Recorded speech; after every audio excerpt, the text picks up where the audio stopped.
আসসালামু আলাইকুম।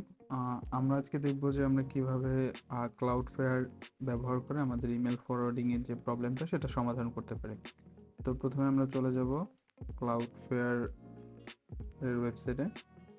এখানে গিয়ে প্রথমে আমরা একটি আমাদের ইউজার অ্যাকাউন্ট সাইন আপ করে নেব।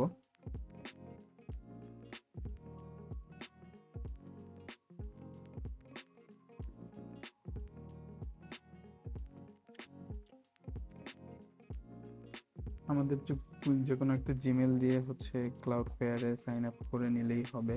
সেক্ষেত্রে এখানে আমরা আমাদের যে ডোমেইনটা আমরা গিয়ার লঞ্চ স্টোর সেটআপে ব্যবহার করেছি বা করতে চাচ্ছি সেই ডোমেইনটা এখানে দিয়ে দেব। এই ক্ষেত্রে আমরা টেক্সট domain.textjut-এ চলে আসব এবং আমাদের যে ডোমেইনটা এটা আমরা সংগ্রহ করে এখানে দেব। দেন আমরা কন্টিনিউতে যাব। কন্টিনিউতে গেলে এখানে একটু স্ক্রল করে নিচের দিকে আসলে দেখব আমরা ফ্রি প্ল্যান আছে, এটা সিলেক্ট করে কন্টিনিউতে যাব। এখানে একটু সময় নেবে, আমরা ধৈর্য ধরে একটু অপেক্ষা করব। এখানে দেখা যাচ্ছে যে আমাদের পূর্ববর্তী যে ডিএনএস গুলো ছিল সেগুলো কিন্তু অটোমেটিক এখানে নিয়ে নিয়েছে। আমরা কন্টিনিউ টু অ্যাক্টিভেশনে যাব। এখানে আমাদেরকে দুটো নেম সার্ভার দেওয়া হবে Cloudflare থেকে। এই নেম সার্ভারগুলো আপডেট করে নিতে হবে। সেক্ষেত্রে আমরা নেম সার্ভারটি কপি করব। প্রথমটি কপি করে আমরা আমাদের domains.textjut-এ চলে লগ ইন করব এবং আমরা যে ডোমেইনটা আছে আমাদের সেই ডোমেইনের চলে আসবো। ডোমেইনে লগ ইন করলে আমাদের এরকম একটা ইন্টারফেস আসবে এবং আমরা দেখতে পাচ্ছি যে প্রথমেই কিন্তু নেম সার্ভার দেখাচ্ছে। তো এই নেম সার্ভারে আমরা যাব এবং আমরা এই নেম সার্ভারগুলো রিমুভ করে দিয়ে Cloudflare নেম সার্ভারটা এখানে অ্যাড করে নেব। এই যে Cloudflare দুটো নেম সার্ভার আমরা এখানে অ্যাড করে দিলাম। আপডেট নেম সার্ভার এখানে কিন্তু সাকসেসফুলি আপডেট হয়ে গিয়েছে। এখন আমরা Cloudflare এ চলে যাব এবং চেক নেম সার্ভার নাও। এটা কিছু সময় টাইম নেয়।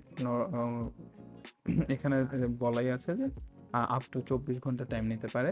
তো আমরা এটার জন্য একটু ওয়েট করব এবং কিছুক্ষণ পর পর হয়তো আমরা চেক করতে পারি যে আমাদের নেম সার্ভারটা আপডেট হয়েছে কিনা। এখানে আমরা দেখতে পাচ্ছি যে পেন্ডিং নেম সার্ভার আপডেট, এটা গ্রিন হয়ে যাবে এবং আমাদের তখন নেম সার্ভার আপডেট হওয়ার পরে আমরা পরবর্তী কাজ করব।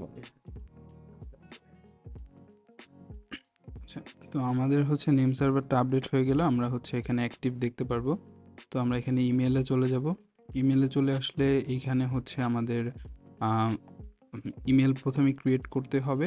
তো আমরা যদি অথবা এরকম ইন্টারফেস আসে সেক্ষেত্রে আমরা ইমেল ক্রিয়েট করার পরে অথবা প্রথমে আমরা এনেবল ইমেল রাউটিং এটা কিন্তু দেখতে পারবো। তো আমরা এটা ক্লিক করলে আমরা এখানে দেখব যে কিছু রেকর্ড আছে, ডিএনএস রেকর্ড বা এমএস রেকর্ড। এখানে আছে অ্যাড রেকর্ডস অ্যান্ড এনেবল, এটা আমরা অ্যাড রেকর্ড করে দিব। এক্ষেত্রে কিন্তু আমাদের এটা এনেবল হয়ে যাবে। তো আমরা রাউটিং রুলসে চলে আসব। রাউটিং রুলসে চলে আসলে ক্রিয়েট অ্যাড্রেস করব। এখানে আমরা প্রথমে সাপোর্ট আমাদের ডোমেইন এখানে অটোমেটিক থাকবে, এখানে শুধু আমরা সাপোর্টটা দিব। Action send to an email এবং ডেস্টিনেশন হিসেবে আমরা গিয়ার লঞ্চের যে সাপোর্টের মেইলটা সেটা দিয়ে দেব, দিয়ে আমরা সেভ করে দেব। এখানে গিয়ার লঞ্চে যে আমরা দেখতে পাচ্ছি এটা পেন্ডিং ভেরিফিকেশন। সো এটা গিয়ার লঞ্চের সাপোর্ট টিম থেকে এটাকে ভেরিফাই করা হবে এবং ভেরিফাই করলেই আমাদের ইমেল ফরওয়ার্ডিংটি সাকসেসফুল হয়ে যাবে। এর মধ্যে আমরা এসএসএল এর সার্টিফিকেটে চলে আসবো। এখানে আমরা কনফিগারে চলে যাব। আমরা এখানে চেক করব যে কাস্টম টিএলএস সিলেক্ট করা আছে কিনা। কাস্টমসে এসে ফুল সিলেক্ট করে দেবো। এখানে 5টা অপশন আছে, আমরা মাঝখানেটা সিলেক্ট করে সেভ করে দেব। দেন আমরা এস সার্টিফিকেটে চলে আসব। এখানে আমরা অলওয়েজ HTTPS এটা কি অন আছে কিনা এটা চেক করব। যদি অন না থাকে সেক্ষেত্রে আমরা অন করে নেব। এতটুকুই কাজ। আর আমরা যখন Cloudflare গিয়ার লঞ্চ থেকে আমাদের ইমেলটা ভেরিফাই বা অ্যাক্টিভ করে দেওয়া হবে তখন কিন্তু আমরা দেখতে পাচ্ছি এরকম একটা অ্যাক্টিভ চিহ্ন দেখাবে এবং আমরা যখন আমাদের এই ইমেইলে কোনো মেইল রিসিভ করব আমরা কিন্তু দেখতে পাচ্ছি যে টোটাল রিসিভ এবং টোটাল কতটা ফরওয়ার্ড হয়েছে এই সংখ্যাটা কিন্তু আমরা দেখতে পারবো। এই সংখ্যাটা দেখার জন্য মূলত আমরা ইমেইলে যাব। ইমেলে থেকে ওভারভিউতে আমরা দেখতে পারবো যে টোটাল রিসিভ এবং টোটাল ফরওয়ার্ডেড কতটা হয়েছে, এবং অন্য কোনো কারণে ড্রপ বা অন্য কোনো সমস্যা থাকলে সেটাও কিন্তু এখানে ডিটেল রিপোর্টটা দেখা যাবে। আমরা এখন দেখব যে আমাদের ইমেল ফরওয়ার্ডিংটি হয়েছে কিনা। সেজন্য আমরা হচ্ছে আমাদের যেই ডোমেন থেকে ফরওয়ার্ডিং করেছি সেই support@the ডোমেনের নাম দিব।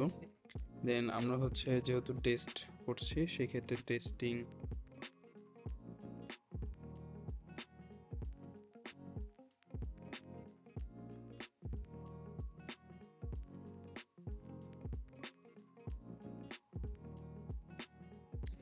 ইমেল লিখে আমরা সেন্ড করে দেব।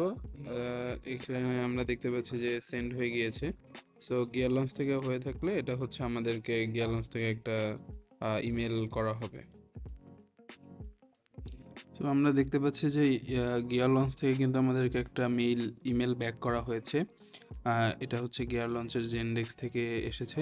সো অতএব এটা দ্বারা আমরা বুঝতে পারবো যে আসলে আমাদের ইমেলটা ঠিকমতো ফরওয়ার্ড হচ্ছে, যার কারণে গিয়ার লঞ্চ থেকে আমাদেরকে একটা ইমেল রিপ্লাই করা হয়েছে আর কি। ধন্যবাদ।